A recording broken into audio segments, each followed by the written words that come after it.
এখানে যেহেতু ভাই পলিটিক্স নাই, এখানে ভাই সন্তুষ্ট করার ইস্যু নাই, এখানে শোডাউনের রাজনীতি নাই। ছাত্র শিবির বেসিক ভিন্নতা হইল ছাত্র শিবির কোনো দলের অধিভুক্ত কোনো সংগঠন না।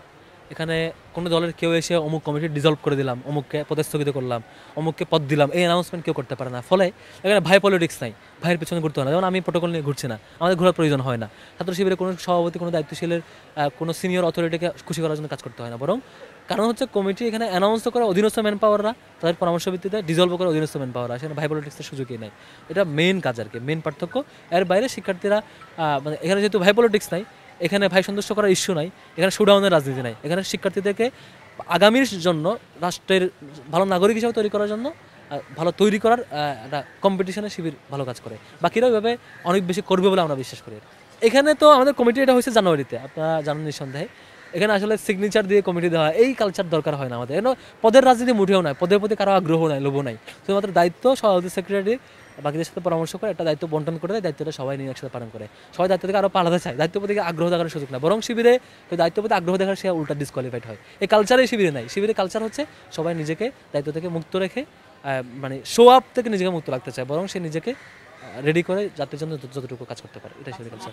এটা সদস্যরা আমাদের 34 নম্বর ধারায় যে কিছু প্যারামিটার আছে, সাংগঠনিক প্রজ্ঞা, দক্ষতা বিচারের জন্য ওই প্যারামিটারগুলো বিবেচনা করে শিবিরের সদস্যরা মতামত দিয়ে তাদের মধ্যে যাকে বেশি কোয়ালিফাই করে তাকে ভোট দেয়, নির্বাচিত করে আর কি, দায়িত্বশীল নির্বাচন করে। এখানে নিয়মিত কোনো সদস্য বা কোনো জনশক্তি কেউ নিজেকে পদের প্রতি আগ্রহ দেখাতে পারবে না। আগ্রহ দেখালে সে ডিসকোয়ালিফাইড।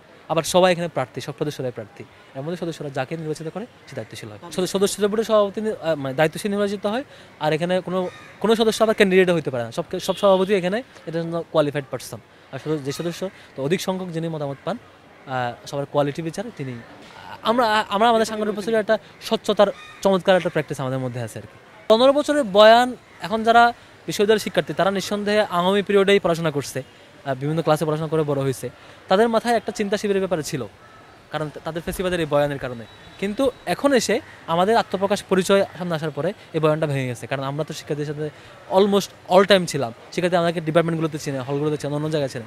শিক্ষার্থীরা এটা দিয়ে মোটামুটি বুঝছে যে এটা অপপ্রচার ছিল, এটা একটা মিথ্যা বয়ান ছিল। এর মধ্যে দিয়ে এটা ভেঙে গেছে। এবং আপনি হলগুলোতে ফিডব্যাক দিলেও দেখবেন যে তারাই বলবে যে আমরা এতদিন যেটা শুনেছি এখন তার ব্যতিক্রমটা লক্ষ্য করছি। আমরা এটা মনে করছি না। আমরা মনে করছি ফেসিবাদ বিরোধী দীর্ঘ 15 বছরের সংগ্রামে, দীর্ঘ 15 বছর সংগ্রামে আমরা একসাথে ছিলাম। সামনে জাতি গঠনে, মানুষ গঠনে, রাষ্ট্র গঠনে, ক্যাম্পাস গঠনে আমরা একসাথে থাকবো। তো সবাইকে মিলে যাতে এটা অধিকার প্রশ্নে সবাই একসাথে থাকতে পারে। এখানে তো আর কম্পিটিশনটা হবে ভালো মানুষ তৈরির, কম্পিটিশনটা হবে ভালো ক্যাম্পাস তৈরি, কারণ অন্য কোনো কম্পিটিশন হবে না বলে বিশেষ।